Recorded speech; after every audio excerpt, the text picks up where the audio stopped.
and you can quote this on me. There is no way the Orioles or Red Sox make the playoffs this season. Uh, yeah, yeah. There's no way. There's no way. I set the bar really low at the NBA predictions. I don't think all Mavs fans look into the stats like I do. It's not the great value Target brand toilet paper or whatever. It's the Charmin Ultra Strong. I don't know if Nick Nurse is the coach for the Raptors. I don't know if he's the reason why they won the 2019 championship. I feel like that was more of a team effort. The Mavs cannot say we do not miss Seth Curry shooting threes.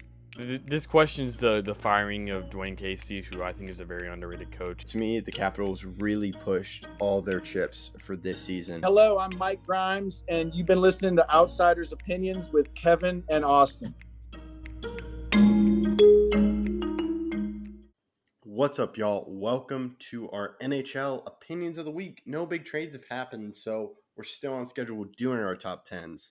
And the man that's my pairing for a podcast, we do not have defensive pairings, but we have top 10 defensemen. Austin, this one was tough. I'm very intrigued to see your thoughts. I'm just going to have some names.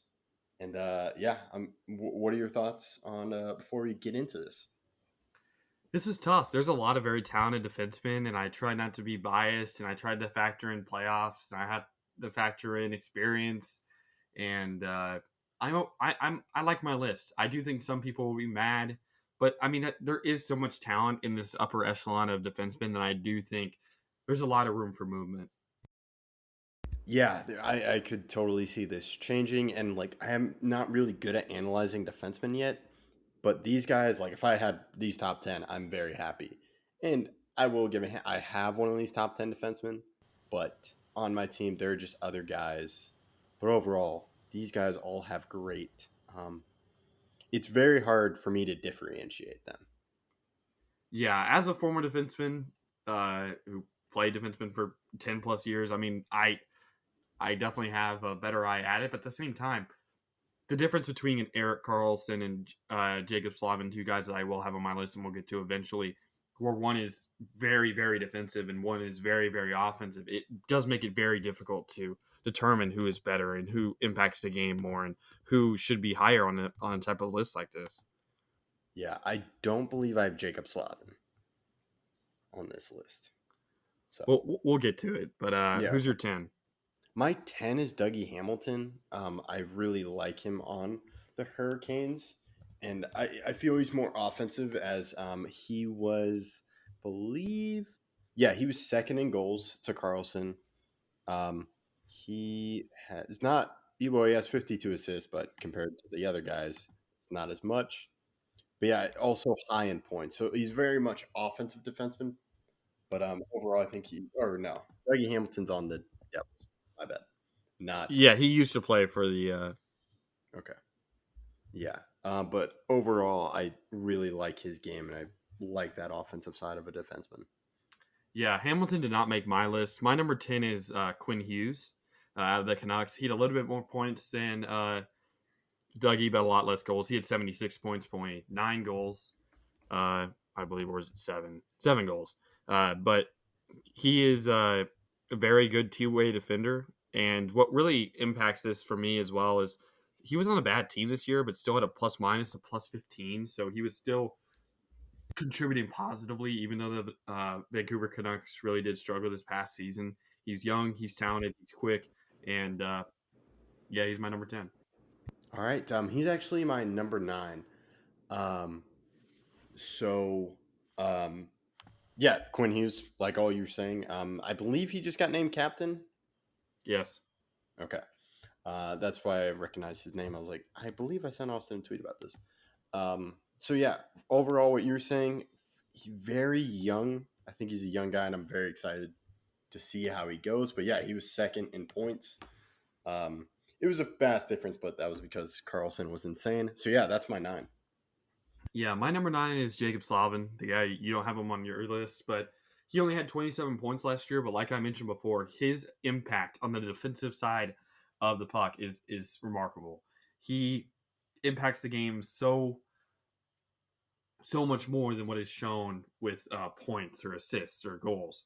And he's remarkable. I really do think that he is one of the mainstays of this Carolina Hurricanes team, and his ability to be so productive on the defensive side of the ice, I do think warrants a lot of respect. And I think that even though with only 27 points, he was still plus minus of 18, had 88 takeaways this past year with only 40 giveaways. He's just remarkable. Slavin, you cut out for a little, or my thing cut out. Slavin, correct? Was your name? Okay, Yes. yeah. I was afraid you were going to have him too high, or you're going to have him higher than me, and I was going to be like, dang, really wish I had him on my list now. But okay, cool. Yeah, I think he makes some great points, and I'll add him later as an honorable mention, or maybe in the future it changes as I see more of these guys more often. Who's your 8?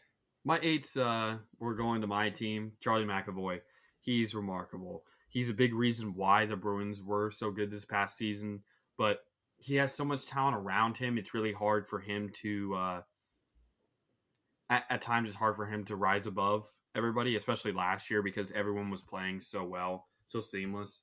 And but he is huge to our team, and if he's not 100%, we definitely feel it. And he's remarkable. These really the top 8 are really the true upper echelon for me. It kind of there's kind of a line between 9 and 10, and then 8 and above, where I could honestly see 8 through 5, especially.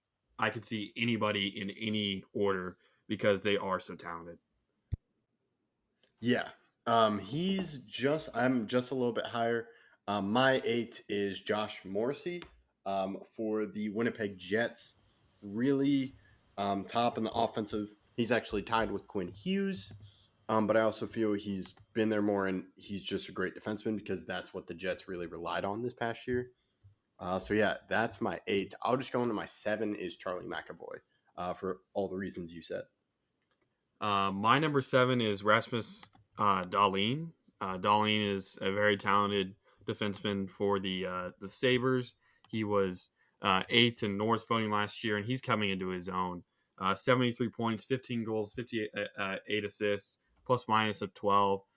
He did have a fair amount of giveaways for a defenseman, which is something he needs to work on, but he's still young. Last year, he was just 22. This year, he'll be, right now, he's 23. So he's still extremely young and coming into his own. I think this next season, as the Sabres get to that playoff level, he will be a major reason why. Yeah, he's a guy that I do not have on my list, but you make some great points. And I like how we're differing right now. We do have some guys, and I'm just differing on the number. So my 6, or no, that was your 7. That was my 7. I'll go into my 6. My 6 is Erik Karlsson. Karlsson isn't as good defensively as you'd like for a defenseman, but he is so good on offense. Like, I know some people want to have him lower on this list because he doesn't impact the game defensively, like the majority of the defensemen that are up here. But like you mentioned, the gap between the 76 points of Quinn Hughes and the 101 of Erik Karlsson is something to note. Karlsson's impact on the offensive side is remarkable, but those defensive problems that he has are noteworthy, and that's what's keeping him out of the top 5. Yeah, I'm in perfect agreement with you because Karlsson is my 6 as well. So I don't think I really have to spend much. We're on the same page there. And so yeah, 5 for me is, I'll just go into that, Victor Hedman. I know he played a lot, but he wasn't high in the NHL stats, but he's a guy that's just been really good for the Lightning. And of course, was the MVP. I can't think of the trophy right now. Conn Smythe. Conn Smythe. Okay, it was Conn Smythe. Thanks. Conn Smythe winner when they beat the Stars. I just think overall he's a great defenseman, but these other guys, I just went ahead of him. Yeah, my number 5 is Roman Josi. Josi is a former Norris winner, and he was second 2 years ago, and then last year he did have a down season, but I do think that's partially because of how bad this team was outside of him and UC Saros. the Predators have so much talent on that team, and then also no depth. Like they have a top 5 defenseman and a top 5 goaltender, but at the same time they can't really squeeze wins when they absolutely need them. And Yossi, while he's extremely talented, 18 goals, 41 assists, I do think that if he was on a different team, he'd be even higher on this list because he is so remarkable. Yeah, he's a really good player. We'll go to 4. Yeah, my number 4 is Miro. Miro's extremely, extremely, extremely good. He proved this in the playoffs, but he still has those moments where you can tell that he's not fully there yet to his full potential. He had 12 more giveaways and takeaways. He was 7th in Norris voting, 73 points, 62 assists. In the playoffs, he was still good. The problem was in the playoffs, the -6 plus minus. I did factor in playoffs to this. He had 20 giveaways to only 10 takeaways. He turned over the puck a little bit too much for my liking. And while he's an extremely tough player, after he got hit in the face, he still was remarkable. And he was a big reason why Dallas got all the way to the Western Conference Final. These top 3, I do think, are better. Yeah, I was afraid I was putting him too high, but I'm glad we're in agreement. Once again, 4 for Miro. He's really sneaky on the defensive. You and I both follow the guy, Saad Youssef, where he does the Taylor Swift thing. He does that quote. What's that quote? Dang it, I can't think of the quote, but he does. It's really fun, and also offensively he's great. But yeah, I think he just hasn't reached the level yet of the top 3 guys. My 3, I'll just go right into it, is Adam Fox.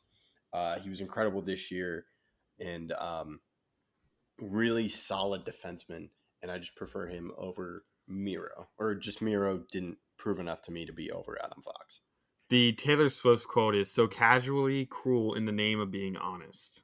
Okay, thank you. I believe that's from the Red album, but I would not know. I know more about DeAndre Swift than Taylor Swift, so that's kind of a problem. But so you said your 3 was Adam Fox? Adam Fox, yeah. My 3 is Victor Hedman. Hedman is remarkable. I know he had a down year last year, but I do think it's just the increase of miles that is on his legs, on his arms, on his body. And I think next year he'll be back to his former Conn Smythe winning days, back to his Norris winning days. And I do think that Hedman and the Lightning will be forces again this next season. They just have so much talent. I can't see them not be forces this year. Okay. Yeah, I think that's very fair. Now I'll let you go to 2. My 2 is Adam Fox. So you had him at 3. I have him at 2. Fox is remarkable. He's the best player on the Rangers. I even have him above Shesterkin. 72 points last year. He was 2nd in Norris voting. He won Norris in his 2nd season. Just a very talented player. And he has more takeaways than giveaways, even though he has a lot of giveaways. So he makes plays on both sides of the puck. And while it's extremely close, he's number 2. Okay. Yeah. My 2 is Roman Josi. He was the guy you were talking about earlier. To me, he's got more experience, but it was tough between him and Adam Fox, so I went with Josi for a lot of the reasons you said. And yeah, that's all I got. Do you want to head into 1? I mean, we both have the same number 1. I think like we've had in almost all of our lists that we've had. I think number 1 is... I didn't have your... goalie. The yeah, you and I didn't agree on goalie. That's true. But for line, we agreed. And then back to the NBA, we both had the same point guard at number 1, right? We both had Curry at 1. Yes, both had Curry. And then for shooting guard, we both had Booker. Yeah, we both had Booker. So we've only disagreed with 1 thus far, and that's not going to change now. We're still going to stay at 1. It's Cale Makar. And I don't think it's pretty close, but Makar is easily number 1. His ability to skate is second to only Connor McDavid in the league, and the fact that you get that from a defenseman is remarkable. He deserves all the praises he gets. He was a major reason why they ended up winning the cup. And even though he didn't win Norris last year, I still think he's the best defenseman in the league. Yeah, and I think he dealt with a lot of injuries. I was just scared. I was like, I hope we have the same number 1. But yeah, Cale Makar, really great player. for all the reasons you said. And yeah, I was like, yeah, I gotta have Cale Makar. There wasn't. I was like, should there be a debate? But it seems like there is no debate, as you and I both have the same number one. So, any final thoughts, Austin? I'll let you take the puck out for this one. Yeah, no, I don't have any final thoughts on this one, unfortunately. But let us know your guys' list in the comments. Is there someone we missed? Is there someone that should be higher or lower? And thank you guys for listening.